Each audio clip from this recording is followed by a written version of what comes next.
जून 27 रोजी महाराष्ट्रात मान्सून सक्रिय असून, कोकण, मध्य महाराष्ट्र आणि विदर्भात मुसळधार ते अतिमुसळधार पावसाचा अंदाज आहे.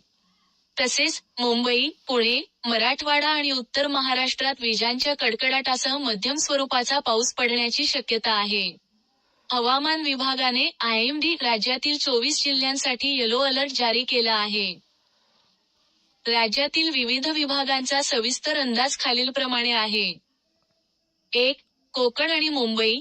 मुंबई, ठाणे, पालघर, रायगड आणि रत्नागिरीत मध्यम ते जोरदार पावसाची शक्यता आहे. सिंधुदुर्ग जिल्ह्यात मुसळधार पावसाचा इशारा देण्यात आला असून, सोसाट्याचे वारे वाहतील. 2. मध्य महाराष्ट्र आणि पुणे. पुणे शहर व घाटमाथा परिसरात वादळी वाऱ्यासह विजांच्या कडकडाटात मुसळधार पावसाची शक्यता आहे.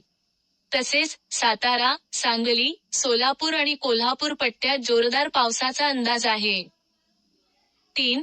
मराठवाडा, छत्रपती संभाजीनगर, जालना, बीड, नांदेड, लातूर आणि धाराशिव या जिल्ह्यांत विजांच्या कडकडाटासह हलक्या ते मध्यम स्वरूपाच्या पावसाची शक्यता आहे. आणि 4. उत्तर महाराष्ट्र आणि विदर्भ, जळगाव, धुळे, नंदुरबार आणि नाशिकमध्ये मध्यम ते जोरदार पावसाचा अंदाज आहे. विदर्भातील भंडारा, चंद्रपूर, गडचिरोली, गोंदिया, नागपूर, वर्धा आणि यवतमाळ या जिल्ह्यांतही विजांच्या कडकडाटासह पावसाची शक्यता वर्तवण्यात आली आहे. पावसाच्या या सक्रिय प्रणालीमुळे शेतकऱ्यांना दिलासा मिळाला असून पेरण्यांच्या कामाला वेग आला आहे. तुम्हाला तुमच्या जिल्ह्यातील किंवा परिसरातील पावसाच्या नेमक्या परिस्थितीबद्दल अजून काही माहिती हवी आहे का?